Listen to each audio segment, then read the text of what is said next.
Nagtipon ang ilang civic groups sa UP Diliman kasabay ng huling araw ng confirmation of charges hearing ng ICC laban kay dating Pangulong Rodrigo Duterte. Para bigyan ng mukha ang balita, live mula sa Quezon City, si Mobile Journal Arles de los Santos. Arles, anong update dyan?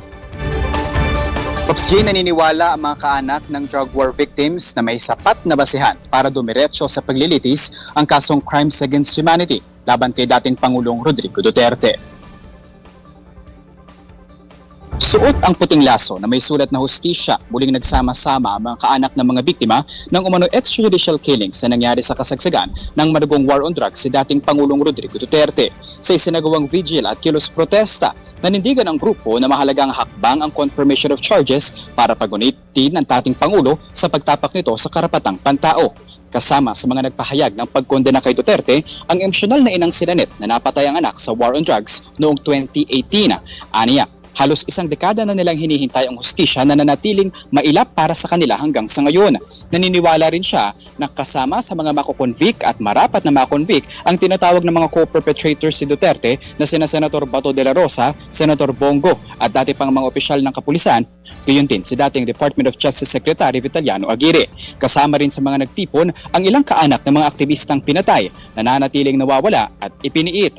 Para sa kanila, ang kasong kinaharap ni Duterte sa International Criminal Court o ICC ay bahagi lamang ng marami pang krimen ng dating Pangulo at marapat lamang daw na bigyang hustisya ang pag-abuso nito sa kapangyarihan.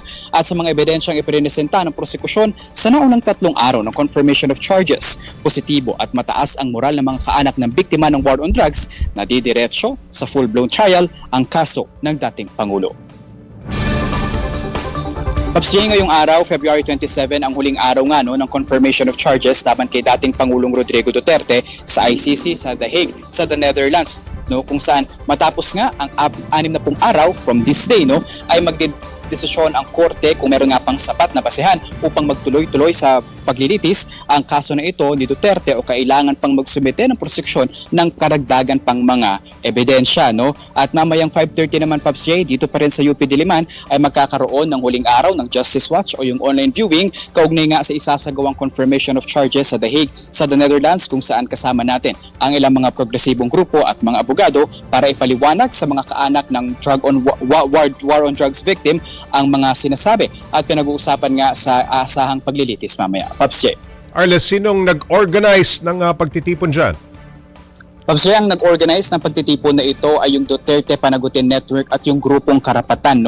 Kasama ito sa mga grupo ng human rights advocates na kung saan nga nais nila, ilang taon na rin daw nilang ipinaglalaban nito, yung masiguro nga na merong pagkakapantay-pantay sa karapatang pantao at higit sa lahat yung paggalang dito. Nagbibigay din sila ng mga pag-alalay sa kanilang mga kapwa biktima ng umano'y kawalang hustisya ng mga karapatang pantao. Pops J. Arles, anong reaksyon nila sa naging depensa ng kampo ni Duterte kagabi sa ICC? Pagsiya nila dismayado nga sila dahil tila minaliit nga daw or dinownplay itong mga ebidensya ng prosekusyon dahil yung mga pagpatay daw na nangyari ilang taon na ang nakalilipas, yung ilan nga ay hanggang isang dekada na naghihintay pa rin ng katarungan ay hindi raw basta-basta na dapat ipagsawalang bahala. Higit lalo yung mga naging pahayag ni Duterte na mismong sa national television binanggit ang mga ito at hindi raw dapat na bastang pagpikit mata na lamang yung ilan nga sa kanila mga kaanak na nananatili na yung iba walang paggulong yung kaso dito, yung iba naman paging pahirapan pa yung pagkuha ng death certificate, walang police report na naisagawa, isang araw sa mga dahilan kung bakit tinuturing na meron ng extrajudicial killings sa kasagsagan ng war on drugs sa ilalim ng administrasyon ni dating Pangulong Rodrigo Duterte. Arles, may contact ba sila sa delegasyon ng mga biktima na nasa The Hague?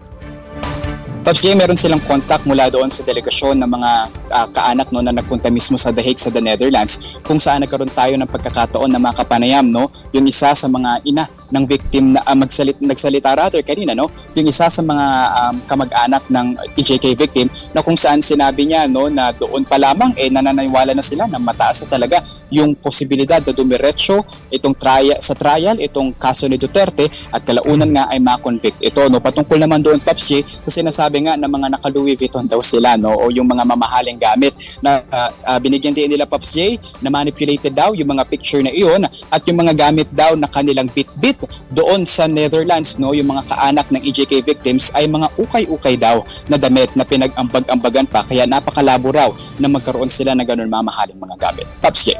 Arles, sabi ni Attorney Kaufman, in high spirit daw ang dating Pangulo. Anong reaksyon nila rito?